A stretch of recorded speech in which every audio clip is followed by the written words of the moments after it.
We're at a bit of a crossroads right now. Destiny 2 currently is in kind of a tough spot. I've made a couple videos discussing issues in PvP, issues with the loot grind, the state of various classes and subclasses, among others. The final shape was a great expansion, but in its wake, we were left with a lot to be desired. Episodes so far feel like not much more than renamed seasons, and players are dropping out of the game, leading to some of the worst player population numbers the game has ever seen.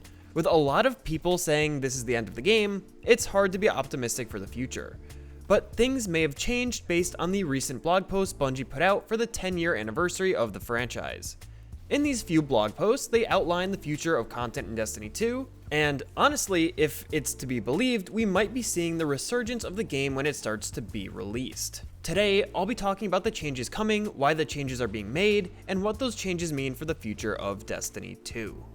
Hey everyone, I'm Rizeki, and welcome to my design analysis of the future of Destiny 2.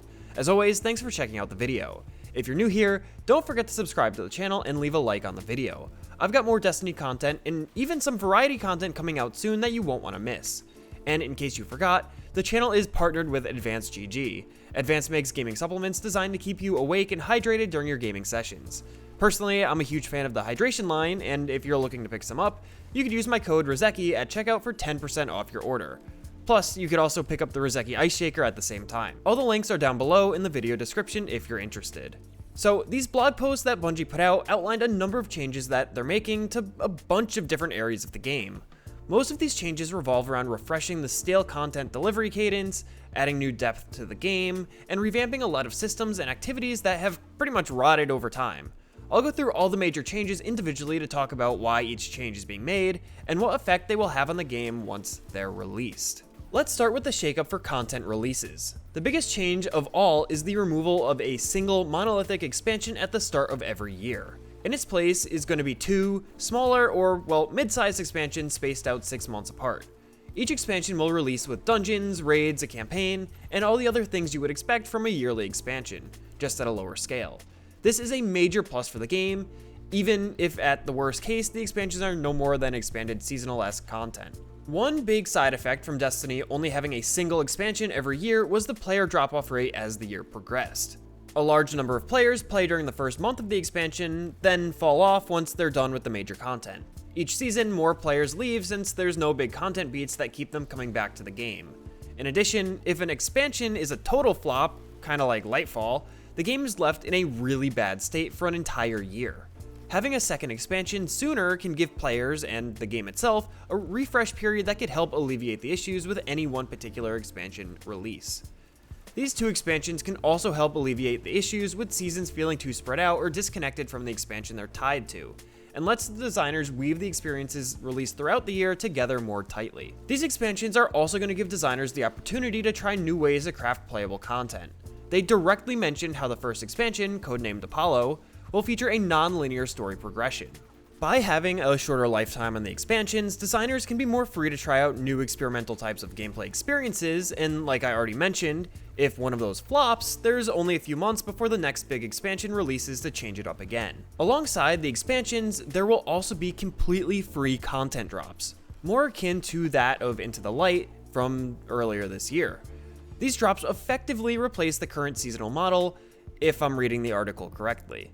I don't think I have to go too in-depth into why this is great for the game, but Into the Light was such a powerful boost to the life of the game, with awesome game modes like Onslaught and Pantheon, and a great assortment of loot to collect as well. It brought a lot of players back into the game, and acted as a really good catch-up period for anyone just coming back.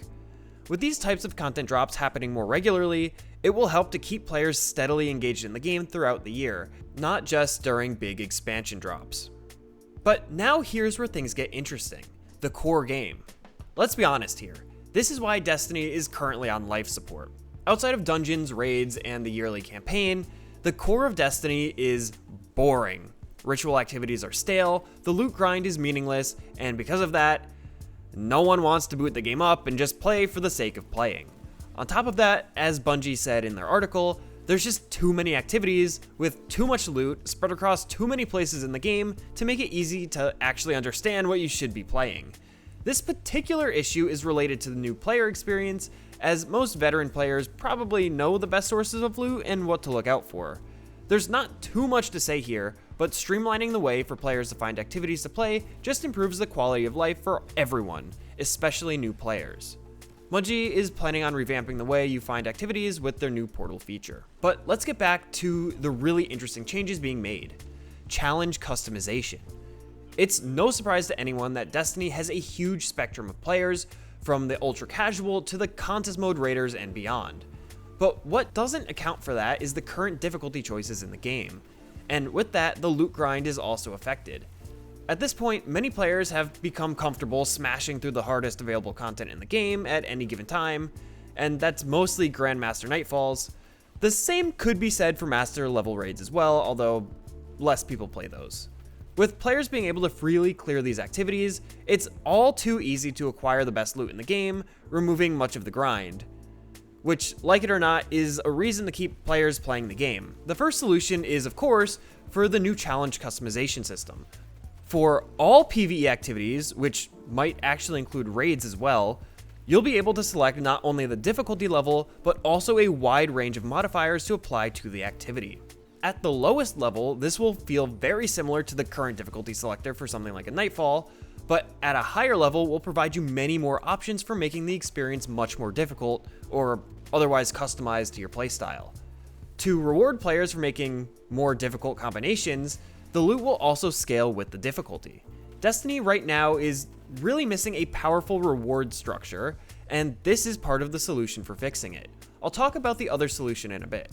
And with a wide variety of custom challenges you can create for yourself, that means that you will be incentivized to make new unique builds to best pair with the activity, much like how a number of unique builds emerged for dealing specifically with Legend Onslaught during Into the Light. The second solution to the reward structure comes in the form of a complete looting system overhaul.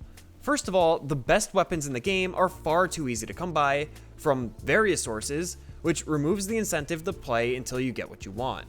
If you want to keep players invested in a looter shooter, then they need to be incentivized to farm out loot. Right now, there are basically two tiers of weapons, regular and adept. It's far too easy to get adepts, and well, you don't really need that adept weapon to compete. Sure, you get adept mods and sometimes the ability to enhance your perks, but for the most part, nothing really separates normal versus adept weapons. In contrast, other MMOs, and actually a lot of other looter games in general, loot of the same name has many more tiers related directly to the power of those items. In an MMO like Lost Ark, that could come in the form of needing to regularly enhance your weapons and armor through farming new materials from more difficult content. In a game like Diablo, you get higher rarity items and versions of those items based on your player level and the types of content you're playing. In Diablo, two of the same item could have vastly different stats and power. This type of system is now coming to Destiny, or some form of it. By completing higher difficulty activities, you could earn drops of weapons that are in different tiers. By how it looks in the article, this will max out at tier 5. There are two benefits to this kind of system. For one, it incentivizes players to chase down more loot at higher difficulties. But the other benefit is a bit more hidden. Tiers allows for the designers to create more of a diverse set of weapons, and they can tailor activity difficulty to the average weapon tier level that players will be using in those activities. In a game like Monster Hunter or Dauntless, for example, you could unlock and play against monsters as you progress. The catch is that you could queue up for monsters that are far stronger than the loot that you currently have. Sure, you can beat them, but it will be pretty challenging unless you take some extra time to grind out the weapons and armor that are better suited for the challenge, or difficulty level. This will now be an option afforded to the Bungie designers when using this new weapon tier system. To put it simply, it adds new depth to the difficulty and looting system that can tie them closer and closer together to make for a better overall looter experience. The other thing Bungie mentioned was crafting. Crafting is controversial to say the least. On one hand, it makes it easier to get weapons that removes a lot of tedium from the game. On the other hand, it cheapens the experience of that same looting. Bungie alluded to making crafting what it should have been all along, a way to get access to loot that isn't at the top of the meta anymore. Crafting looks like it won't be replacing the grind for new gear, but instead will give a path to acquire good gear that has become a bit more obscure as new content and new loot is released. Crafting will remain as a way to get good weapons for players that need stronger weapons, but will act as a vector for allowing them to play harder level content to earn the new best gear. Again, this just improves the looter component of the game. By the way, I do like crafting, and I think this is the best spot for it to be in. It now should have its place in the game without replacing the rest of the game.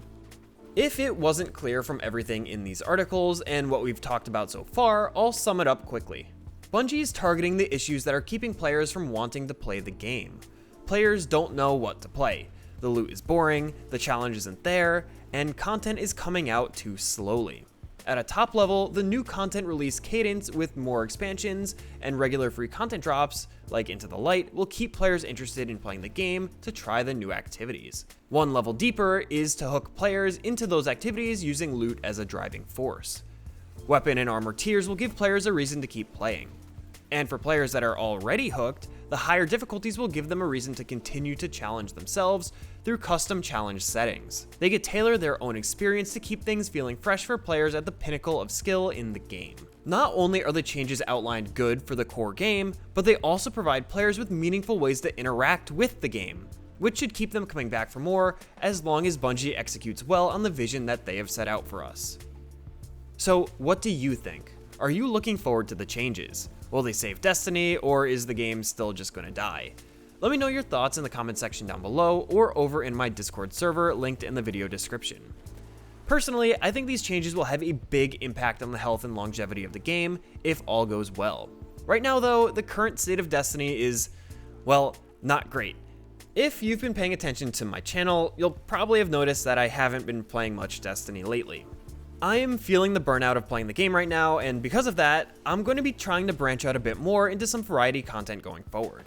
I'm still going to be doing regular Destiny videos, but there's a lot of other games that I'd also love to take a look at. There's a lot of things going on in the world of games right now, and there's a lot of design to analyze there. So if you're interested in seeing some of that, as well as the regular Destiny content, don't forget to subscribe to the channel and leave a like. All that content will be coming out very, very soon. And if you have any suggestions for things that you want me to cover, let me know in the comments as well. But with all that said, I think that's all I've got for now. As always, I've been Rozeki, thanks for watching, and I'll see you next time.